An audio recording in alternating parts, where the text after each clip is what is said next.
Hey everyone, it is Julia Lashay here on the Color of Money podcast, and I've got a special treat for you today.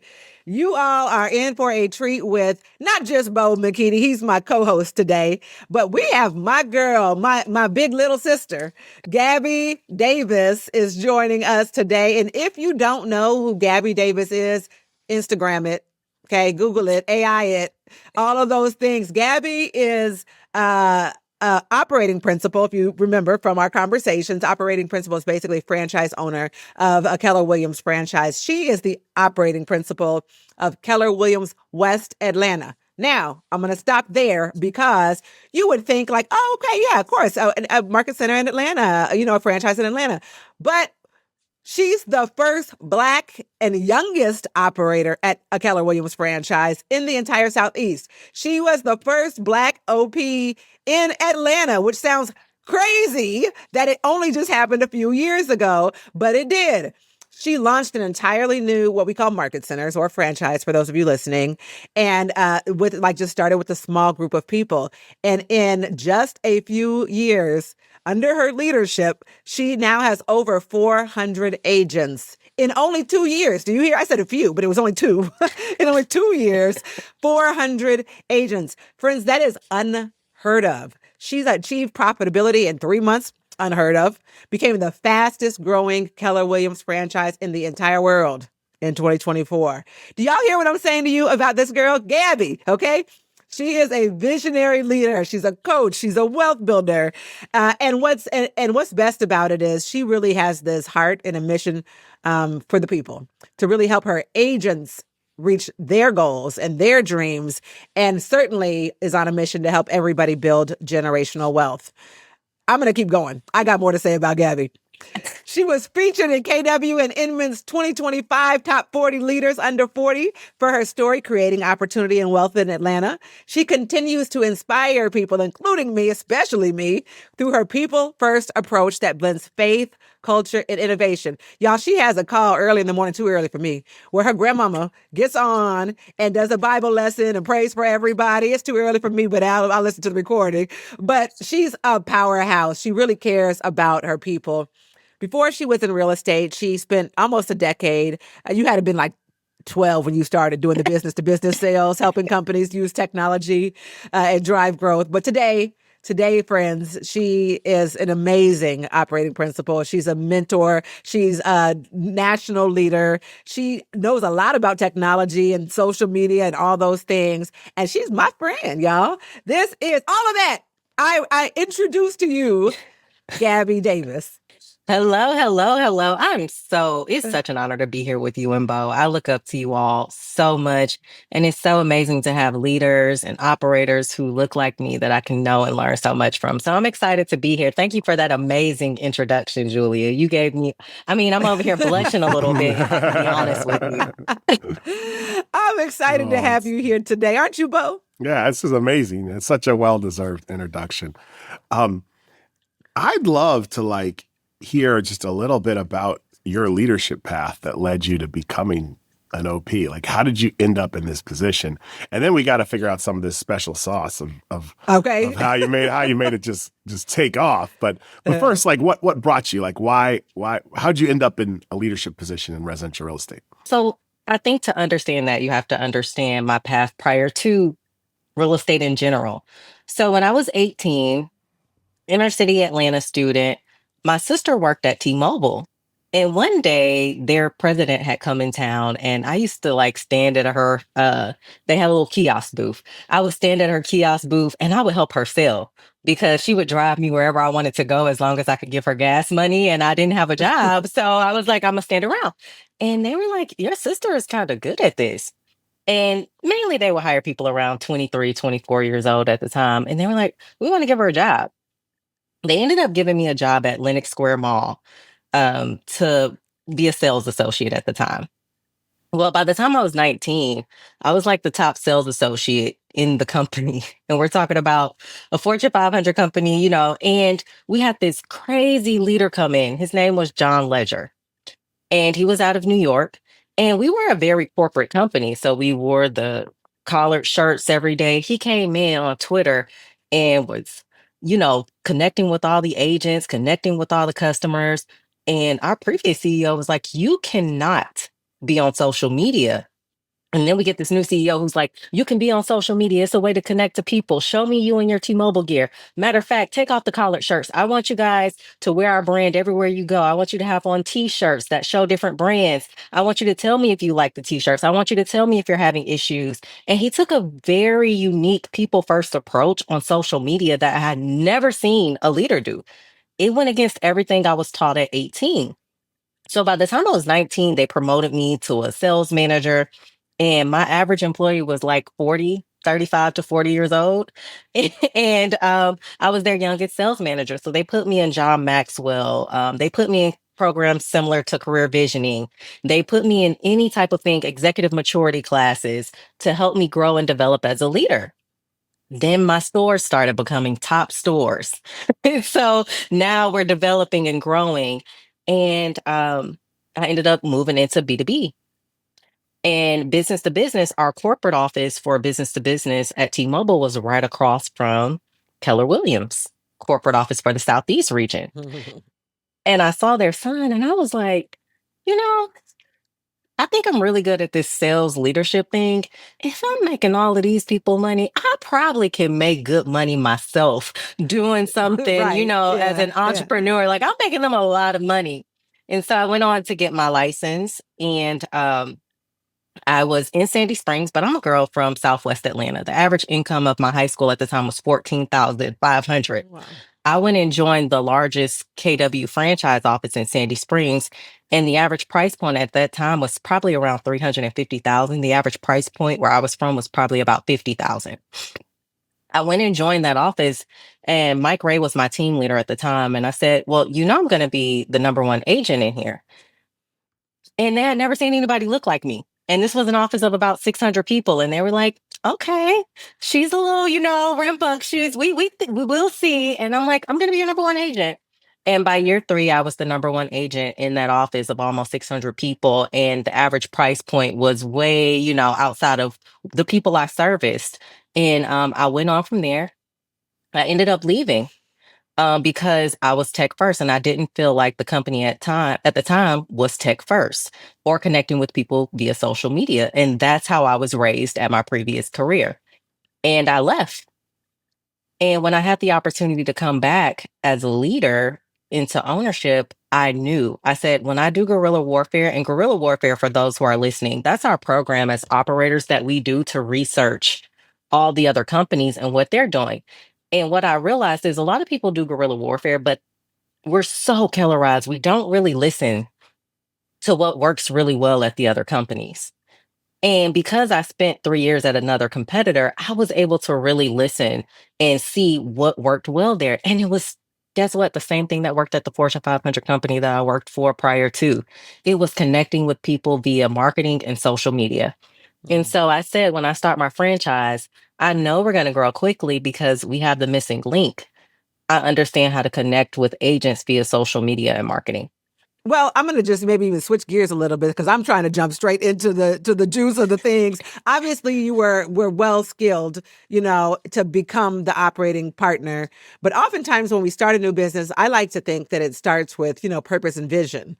When you started this KW West Atlanta, what was the vision that you had for this? Did you see it being 400 agents in 2 years? What did you see when you first started that? So when we talk about vision, my why. So my granddad was president of the NAACP in Atlanta for 20 years. So growing up, I only saw like wealthy, prominent Black people, honestly. Like, I mean, most of my friends are doctors, attorneys, lawyers, all of the people I grew up getting my hair done, my OBGYN, they looked like me and they were Black professionals. And what happened is I went to college. I went to college in Atlanta as well. Of course, I'm in Atlanta, born and raised. Don't leave outside of Atlanta. I realized a lot of Black people don't have that same experience. And I didn't know that. because I grew up in my bubble. I thought, Mhm. and even as Black people, I realized a lot of Black people don't see ourselves the way I saw my community. And so I'm like, Mhm. why do you look at yourself that way? It's so many of us who are smart, it's so many doctors. And so my goal was to let people see real estate agents for who we were, who we are, and see us in a prominent way and see us in a good way. Like, don't talk down on our people. Let's uplift our people. Let's talk to our people about finances. Like every Monday, we get our top producers on a call and we go through our P&L statements together as a group. I don't care how embarrassing it is. Let's talk through it so we can build upon it together. And so from there, they were like, we've never seen a Black leader care this much about us, right? Because a lot of times we make it and we become wealthy Black leaders and we forget what it's like to not have, or we forget to pour into those people. But I see so many agents with my same grit and hustle. They just didn't have the structure. My grandma, Mhm. she's a working class millionaire, you know, and so she taught me how to save a penny and shop on clearance until I have it. You know, I was a top 5% realtor, but was still working my full-time job. You know, and I wanted to make sure I had 6 months worth of reserves until I quit. So just creating that mindset shift for our community to let them know Mhm. how we should be portraying ourselves and how we deserve to look and how the world deserves to see us. I grew up with the Mhm. Julias and the Bowes. Everybody doesn't have that experience, and I didn't realize that. And so my number one mission for this office was to close the wealth and inequality gap in Atlanta. Atlanta has one of the largest wealth and inequality gaps. We're literally split by a highway called 285. And that's a big circle. North of 285, your average price point is anywhere of 650 and higher. South of 285, your average price point is typically around 400 and lower. And so, and the further south, sometimes the lower it gets within that 285 radius bubble. And so I was like, how can we change that south side of 285 to where it increases in property value and we learn to become better agents? We get become students of market stats. Like that was a big thing in Atlanta. People were like, we don't need market stats. I'm like, you definitely need market stats. You need to understand why it's important and how to help your people grow. So my number one mission was to close the wealth and inequality gap. How do you get people to come on board with that? How do you cast a vision in a way that other people see what you're doing? They want to join your mission and it inspires them. And they're like, you know what? I love what she's doing. I want to be a part of that. I invite people on my journey on social media. And so it was so crazy last night. Me and Meryl went out, and I mean, people just come up to me as I'm walking. And I think it's important to include people on our journey. So I love that we have VAs and all of these things to help us with social media. We were talking about this earlier, Julia, but I think it's Mhm. some type of presence that needs to be had from your personal self. So, for example, um, I was pregnant and launched my market center. I let people see that whole process of me being pregnant online. And it may not have been me recording, it might have been a videographer recording, but I let them see the process of me Mhm. growing. And the market center launched as I was having my baby, and it was like a full circle moment. I was having two babies at the same time, literally. I was going through labor with two babies at the same time. And when you allow people to get on that journey with you, especially through social media, the average American spends 2 hours and 31 minutes on social media per day. Wow. That is the best place to tell your journey. And people want realness. They don't want perfection on social media. And so people ask me why this, like, it's crazy how many people come and say, you just seem so realistic. Like in the morning, I have my kids. My son is in private school. I'm from the hood. I'm trying to bridge the gap, right? Yeah. My son goes to a wealthy Christian private school. My high school was not, in the wealthiest of wealthy area, but I got to see prominent Black people, right? And my son, people just laugh because he's trying to figure out, like, how do I connect with my mom and my school at the same time? So it's such a unique, but how have you let people see your journey I as you love that. go and be honest and transparent about your journey and show people you're human? Like Mhm. all of us are human and put on our pants the same way every day. So what does it really mean to have a people first, social media driven approach to something? Like what do those things mean to you, and how do you operationalize that?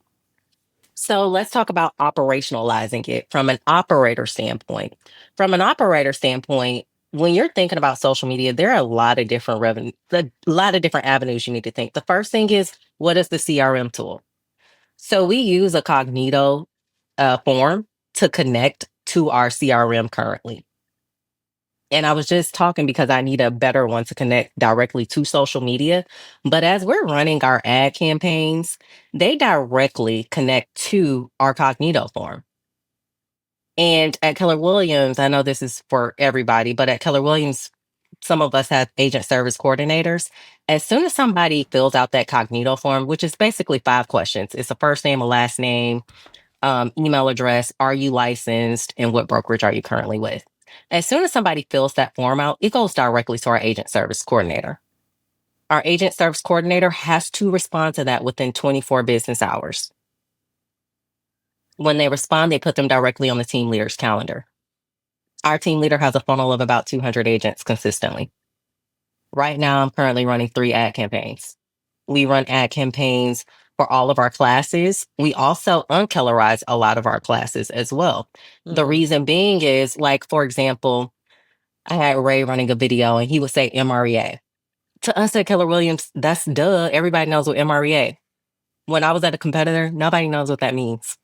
So right. when you're talking, and that's the language of sales, right? When you're talking, being mindful of how can I connect with the broadest audience, because our number one goal on social media is to recruit, because we feel like we have the best product in Atlanta. And so also, I think people don't have a vision for their social media. A lot of my boomers, I love them. They think social media is a toy and for kids. And I'm like, well, agents 25 to 45 are the ones who are moving brokerages, and they spend most of their time on social media. Right. And so what's going to happen is you're going to have a millennial like me take your audience, not intentionally, but because I'm interacting with them on social media, and you think it's a toy for kids.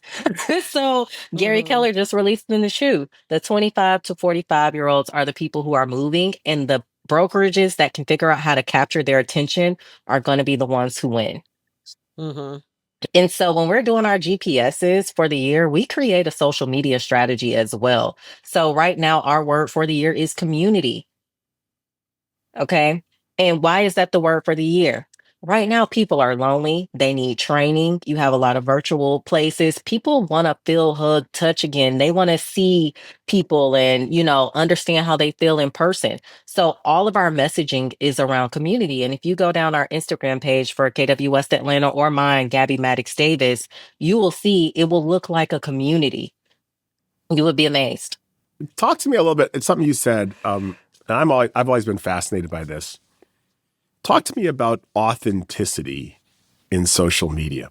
So you talked about authenticity, and like, what is authenticity in a social platform? Because for someone who's super into this authenticity, goes on social media and sees this, glossed over world that seems like super unreal to me. How does one both meet the expectations of that space and communicate authenticity and authentically? That's a great question, Bo. There's a two-sword on this. So the first thing is, agents recognize the way you market yourself in your brokerage online as the way you'll teach them how to market. So we want to be authentic, but we also want to understand that agents are watching us. And if they go to your brokerage's page, or if they go to your page and you ain't posted in 2 years, they're going to probably, especially the 25 to 45, they're looking for the brokerages that have consistent engagement and authenticity.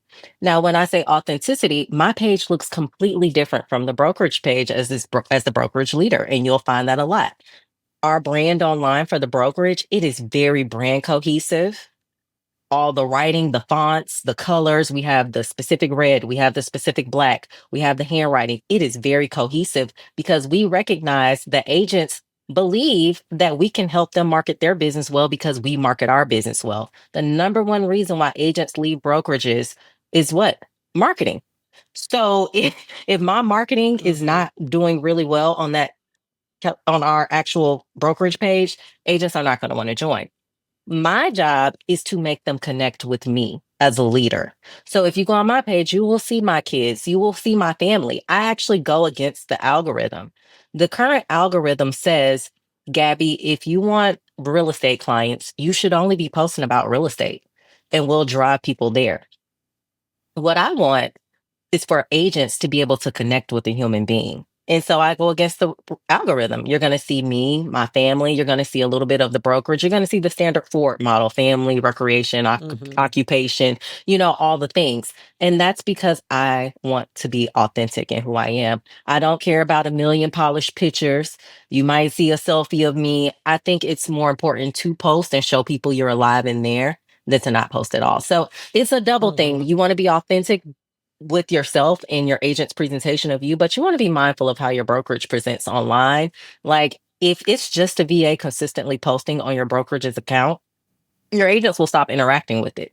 How do you move from the aspirational kind of voyeur piece of the connection of social media to like these deeper relationships in your business? Like, so how do you transition people being attracted to your brand, interested in your life, to, hey, I'm going to work here and I'm going to succeed on a day-to-day basis in a real life interaction?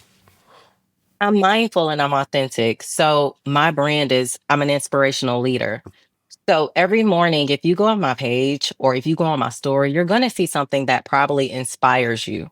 It makes you want to build a connection with me. And I'm intentional about that because even if you never want to be an agent here, if I can inspire you in any kind of way to look at yourself, keep in mind, at the beginning, I said, I want Black people to see themselves the way I saw Black people growing up. Like, yeah, I saw some poor Black people, but I saw a lot of wealthy Black people in Atlanta that had a lot of money and just ran really good businesses. It was such a great community.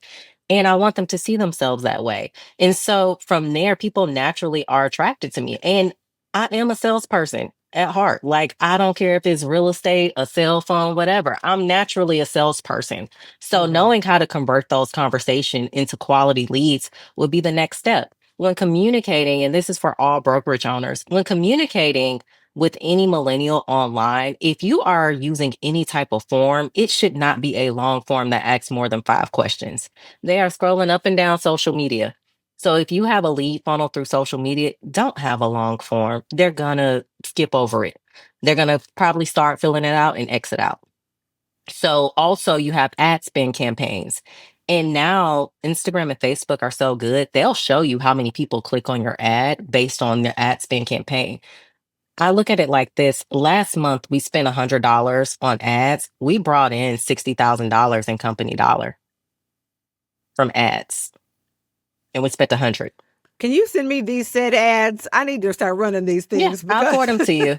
Yeah, I can. So I teach a class on this as well to operating principals and team leaders, because as operators, we need to know how, even if we're not doing the job anymore, we need to know how to inspect what we expect. So I teach operators how to inspect, and I teach team leaders and DOFIs how to schedule, how to interact. And I think it's important for us as operators to interact, which you all do. So what I'm hearing you say, though, is that you actually have some infrastructure and systems around how all of this works. So what kind of tools? Tell me what the tools or models look like. How does this look like to run a business at this scale? Oh, so it's huge, but we also know it's our full funnel. So it's exactly what I said earlier. We're choosing our largest events that are usually hosted offsite. So everybody just hosted business planning clinic, right? Business planning clinic should have been run as an ad for every single franchise. To invite people from on all of our ads, we put all brokerages are welcome on every single ad. Because we want agents to know that you are welcome. And we typically don't do it at our franchise home. Like, we don't, because people don't want to feel like they're being recruited. People really want to come and get knowledge. Training is the number one thing in this current market that agents want. This is not the COVID market. They want to be trained. And I believe, I'm not trying to do an ad for Keller Williams. I'm sorry, but I believe it's the best training company in the world. It is truly the best training company in the world. Everybody needs to be in business planning clinic. Let's invite people to business planning clinic from all over and make sure they know this is not just for people who want to join our brokerage. This is for everybody. Naturally, if they come in our environment, guess what? They're going to join. And because you had them fill out the funnel form on Instagram and Facebook prior to, you have their information. We also put up the funnel form as a call to action slide before any major event that we have. So the team leader knows to stop, because some team leaders, like my team leader, he had been a team leader for 6 years. He's like, this whole social media thing is crazy. And so, and now he's like, oh, I love it. I love it because he's not worn out making the phone calls. I mean, we brought in 40 agents last month. Can we talk about this a little bit? Like, because like, this is a world where real estate market is dropping. Legacy brands are sort of fighting for share, and here you are growing like wildflower. Why? Yes. Why do you know why that is? And like, what do you think that is? And what is the key components of that? Like, what's the thing that's driving you? We run a growth formula. And so I teach this to operators currently. It is called, and I have to call it the growth formula. It's really a social media formula, but I call it the growth formula. For one, our team leader is amazing. He knows how to close the back door. But I recognize that in our ecosystem, a lot of team leaders were burnt out. Going in broker metrics, making phone calls, it's burnt out. Here's what we do now. We have new systems and tools. We utilize Corded. I'm giving y'all the whole playbook. Yeah. And when we see people pop up as high risk, we follow them on social media. And guess what? We had a VA come from Maryland. He was like, why don't y'all just follow? We had an intern come from Maryland. He's a Morehouse student. He was like, why don't y'all start? I mean, the Gen Zers, they think differently. And instead of ignoring them, we got to listen. He's like, instead of making phone calls and sending emails, why don't you follow these people on social media? Because if you follow 100, at least 30 will follow you back. And you guys run a really good social media page, and that'll attract them to the brokerage. By God, we started adding on even more agents from doing that. And I'm like, they know what connects with the people. We sometimes don't know. And I'm like, am I getting older? Even with TikTok, y'all forgive me. I hope I don't mess up y'all show, but I was one of the people hoping it got canceled because I was like, I don't want to learn another social media platform. For real. Yes, that was me. I don't. I refuse. And then one of our agents came up to us, another Gen Zer, and he said, hey, Gabby, I'm going around and recording open houses and posting them on my social media. What if he gave me like $300 a month, send it out to all the agents once a week, and I teach them how to record voiceovers, and they can post a video with our logo on their TikToks. The agents in my office were like, you would have thought I had given them $1 million in Christmas gifts. They were like, oh my God, we love this, Gabby. And so it's little things as operators that we have to fine tune our brains on. The world just works completely different. But I go back to the strategy of my first leader at T-Mobile. The first one said, oh no, no social media. He didn't necessarily say no social media, but he was like, be cautious with social media. You know how all of us coming from corporate America are like, don't post yourself, don't post your family, don't say God, don't say oh this. My gosh, we had a leader come into KW that was like, I don't do social media. And we were like, yeah, who hired you? Then we get this next leader in who's like talking not only to the employees, but he's talking to the customers. Like, think about a leader saying, I'm so happy you worked with a Keller Williams agent on your transaction. Sure. That is leadership in action. So me as a leader, when I see my agents closing transactions, I'm writing under their posts because I know they're tagged with their clients. You had the best agent in Atlanta help you. And I truly believe they're the best agent in Atlanta in my mind. And I'm making sure to reiterate, like, they have support. People are cheering for them and they have my support. And so I'm basically mimicking his model. Like, he went around, we have a store in our office. And so you will always see our agents with plenty of Keller Williams West Atlanta gear because we want them to celebrate the brand. I also want to know, so you're ramping up, you're building this big business, you've got this great momentum, right? You're recruiting people. I'm imagining not many people left. You probably don't have a huge retention. We were number one for net agent growth as well. Yeah. Yep. So the brand is energizing. It's fresh. It's exciting. You're building community that everybody wants to be a part of. Tell me what the next level of this looks like. You've got the momentum. You're going. How do you continue to balance this scale that you're building? I get that you're retaining them, but what's the long-term strategy look like? So the long-term strategy is creating, and I actually called Bo earlier this week, is creating multiple business for my agents to own along with me. Yeah. That is my long-term strategy. I want to grow well enough and have a large enough platform to when my agents are talented, I'm talented in sales. I'm a sales leader. That is what I do. And I told you no matter the funnel, but we have people who are talented teachers. Mm-hmm. Julia, you're a talented speaker. What other business opportunities can I provide our agents so they can build big lives as well? So Yeah. I envision myself having 10 to 15 ancillary businesses in partnership with our agents and them having the full access of however big we choose to be. And my goal is for us to reach 1,000 agents. That's awesome. And I know you will reach 1,000 agents. It's just a matter of will it be 2 years or three? But yeah, for sure. I know that you will. I love that. So you have this message that people can buy into it literally. You have a vision where people can buy into it literally and build something bigger than themselves and build alongside you.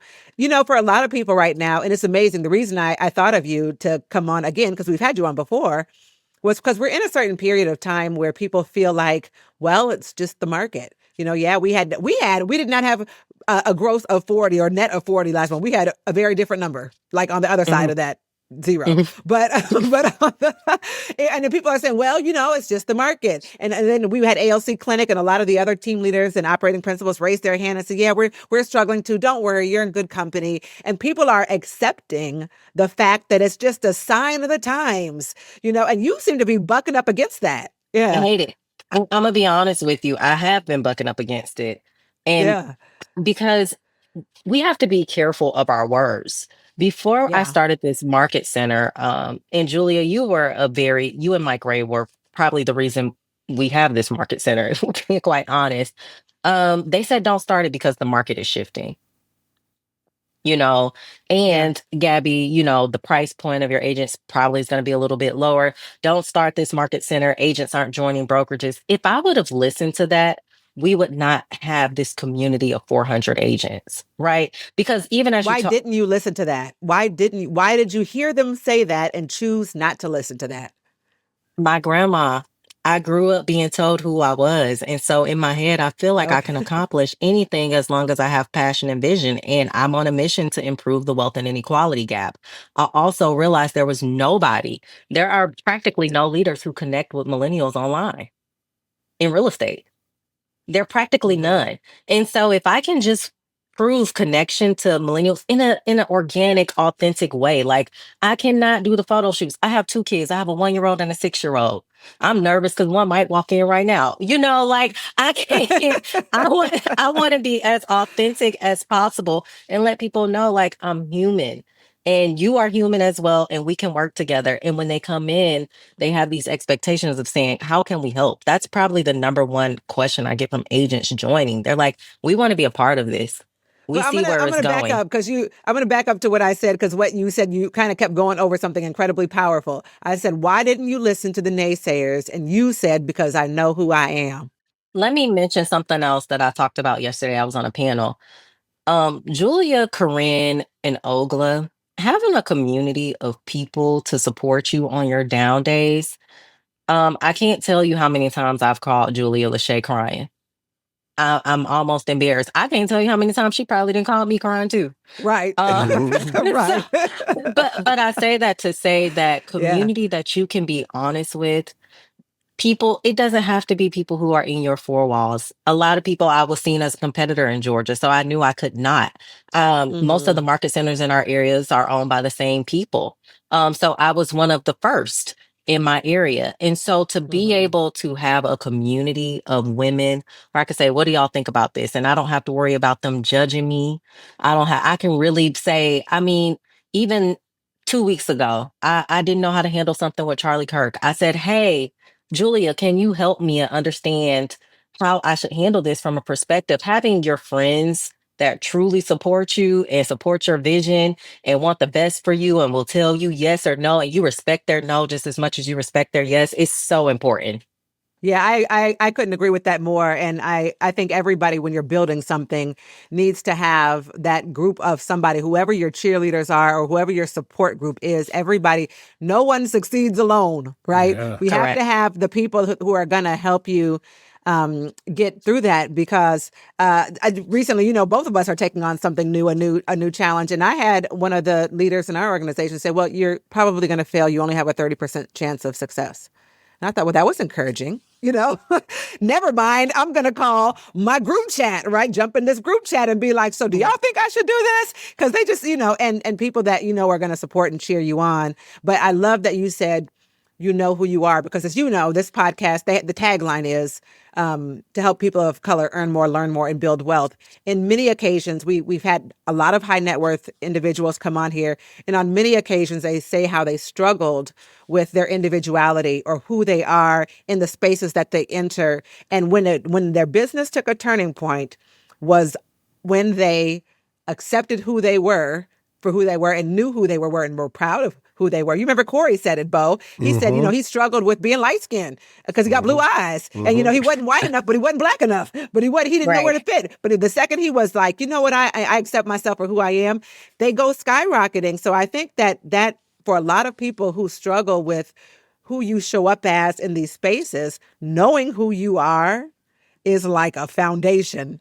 Obviously, you've taken a launch pad and went straight up with it, but it's And definitely we something. can So, say that right now, but Julia, you know all I've been through. And it's easy to say it went straight up, but it's yeah, been yeah, very much, yeah. you know. But again, back to the uncertainty. People are saying the market is bad. I can't succeed, and here you are at 400 agents in 2 years. 40 agents joined your brokerage last month, not last year. Most people can't get No. 40 people to join in a year. You got them to join Hmm. in a month. And so it's not necessarily the market. What you're saying is we should stop accepting that as the narrative Yeah. and find a different conversation to have about growth.